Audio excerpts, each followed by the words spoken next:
Talking about deal. Here we go, folks. All right, so deal. It kind of covers the most ambitious playing, in my opinion. The free jazz stuff of Garcia's is pretty awesome, but that's a different. I guess that's about 180 degrees from this kind of sophistication. I think of this as being super duper pertinent to the conversation that we're having here on Gear Page about chord tone playing. Okay, so let's take a look at this progression, and I'll break it down the way I'm feeling it, hearing it, and explain how I can come to play solos like that over it. So A shuffle, right? It seems like it's going to be just like your standard A blues thing. But the second chord is really cool. It's the Hoagie Carmichael Georgia on My Mind chord. It's the third degree of the scale, but as a dominant chord. So that's like, I, not little i's. That's three capital I's, three. And theoretically, that's just a powerful statement, because it's saying like,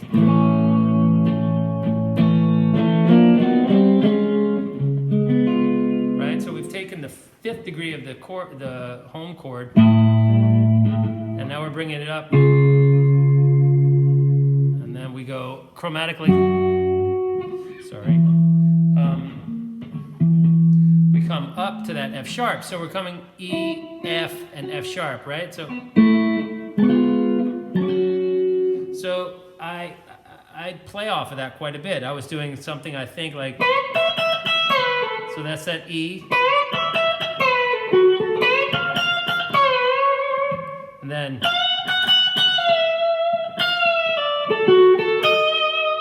so those next two chords are after. That's an A chord, but with an E in the bass. So you can really, over that chord is kind of a nice mystery chord. You can do like E major, which is what I did, I think. Then to a D chord, and then to the D diminished. Actually, I guess it's a E flat or what is that? C diminished. That's the way to think about it, though, right there. It's taking the D7 chord. So you're walking chromatically up into the fifth of the A chord, right? So you're here.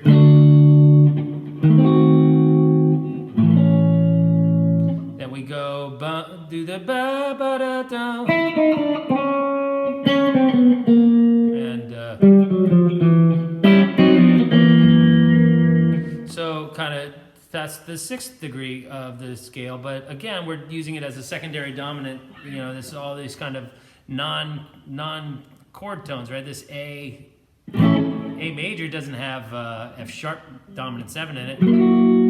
We're only using that as a function to take us to this chord, which again isn't in the. Normally we'd be looking at a minor 2, but this is a dominant 7 chord to another dominant 7 chord. So there's lots of dominant 7 chords. So this F sharp dominant 7, B dominant 7, C, then D dominant 7. So all those chords have 4 notes in them and lots of opportunities for resolution. And the most fascinating to me is this last one here, this D. Likes to resolve back into this A. Now the A shuffle thing that we're calling home, it isn't like a straight A major, like it's more like an A pentatonic kind of sound. And occasionally you can mix that flat 7 in.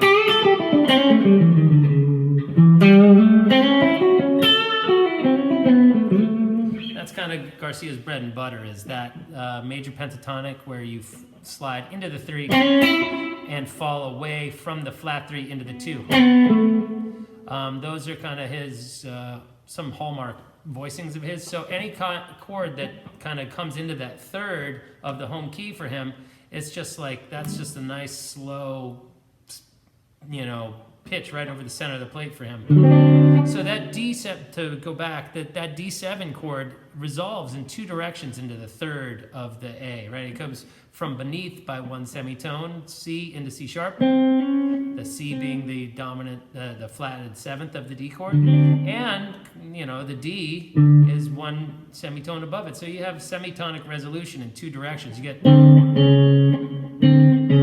so resolutions that come from 1 semitone away are really powerful. Here you got 2 of them. So it stands to reason that, okay, and also these 2 dominant 7 chords are a minor 3rd apart. And I don't know where they stole that from, where he got that from. It's a great sound. I've heard it also in Mean Mr. Mustard, that takes him out to look at the Queen.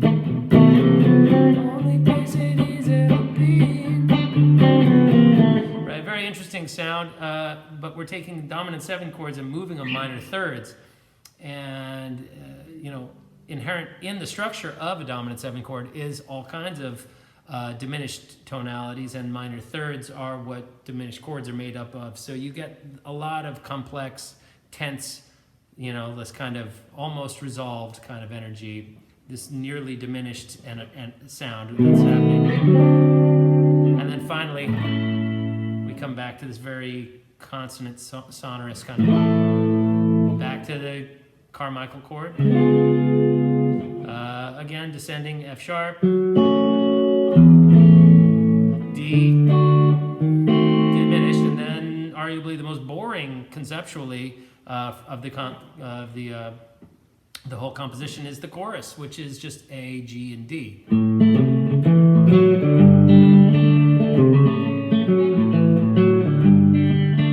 Now my looper in the Kemper here doesn't have enough memory to handle playing some big, long, elaborate thing, so I stopped playing after 1 revolution of the chorus. But let's take a look at what's happening in the solo, and hopefully you guys will be able to take something from it. I may or may not get it note for note like what I did, because I was just winging it, but I know most of my ideas by now, having played this song 1,000 times live. I came in, so that's a 1 step below, like chromatic kind of slide into the 3rd of the A chord. It's that lick, but I'm up here because I already know what's coming next. And this is the idea that we're going to do over the C sharp chord. Now, what in the world is going on there? Why would you play that over? That is this trick that Jim Campolongo taught me when I took a few lessons from him, is that when you see this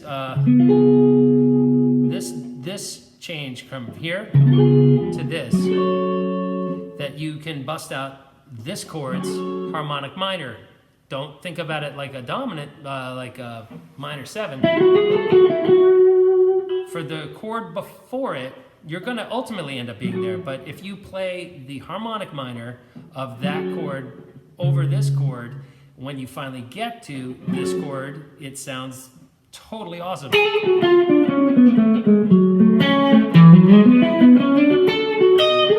Whoop. So that's the C sharp chord, right? And we're gonna flesh it out all the way. It does have that B in there.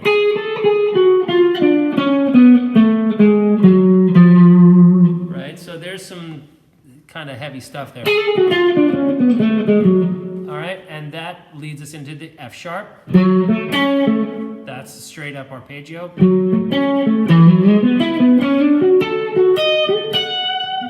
That is what I did there. So I took advantage of the ambiguity of that A chord with the E in the bass, and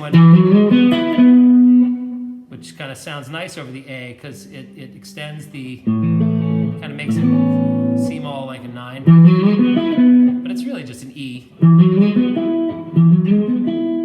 Okay, and then I walk up into the D chord. And then right here is the note that makes that sound like I know what I'm doing over the E flat diminished chord, right? And whatever thing you did up 3 frets works over the diminished chord. So I've got some more time to kill on that diminished chord. So if I, all right, so that diminished chords are built on minor thirds. So if I'm hitting 2 chord tones within a diminished chord, I can take it and move it and transpose it 3 frets up or 3 frets back at will. All right, and I'm hitting all safe tones. So all in, that was.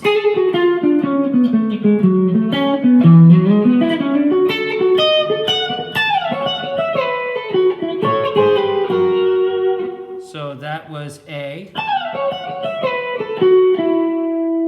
That's just a line that I use a lot. And then I'm looking for that A going down to the F sharp. So here's the top 2 notes of an A chord.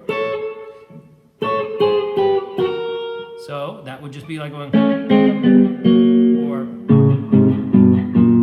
right? So that's just this little dyad of an A chord, and I'm chromatically bringing it down 4 frets right into focus with our new chord.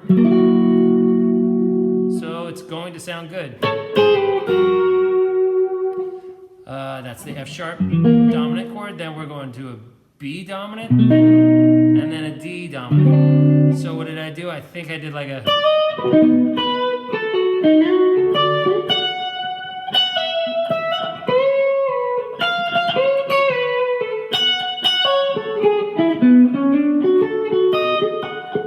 something like this, okay? So by this point in time, I'm really just winging it. But over the B chord, I think I did like a little... and that's sliding up into the 3rd of that chord. And then a little arpeggio sweep.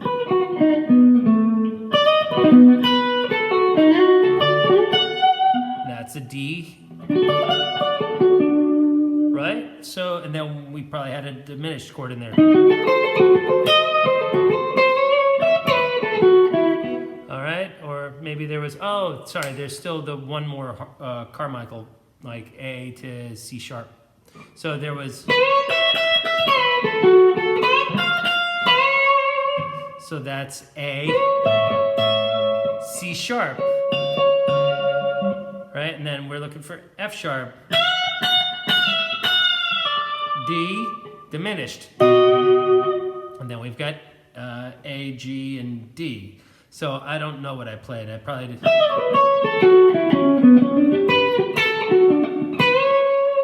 Something like that. So that's A,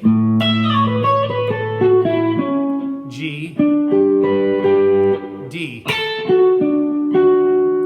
A, bending up into the 3rd of the A chord. So that's kind of like the mindset of what's going on in my twisted little noodle, okay?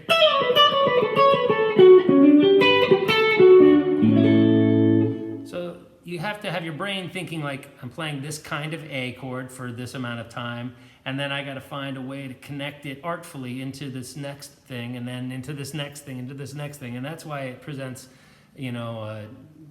rock noodle brains like myself with some degree of a challenge. It's really, really cerebral, and at the same time, once you achieve some degree of fluency with it, you can let go a little bit more and feel it. And when your brain and your body and your soul and everything starts to work together in tandem, it's a beautiful thing. And I could see why Garcia was addicted to, well, he's addicted to a lot of things, but one of them was clearly making music. The guy couldn't go very long without playing, and he was fluent in just about every way, and this is one of the things that I was always very impressed with. So hopefully, and you're gonna look at it in ways that I don't, I'm sure, and there are cats on the board that'll chew me up and spit me out for lunch in terms of their chops and their theory and all that stuff, and hats off to you.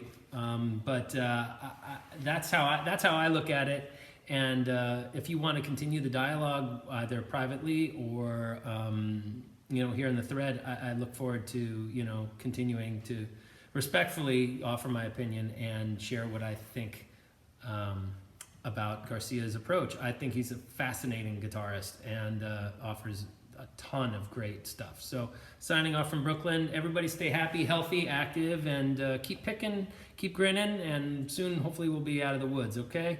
We got some tough weeks ahead of us, I'm told. So from New York in particular, we've got some stuff. So everybody, put your mojo sent to me, please, okay? I can't get sick. I can't get sick. I've been stuck in this house for 3.5 weeks. If I get sick after doing that, I'm going to be really pissed.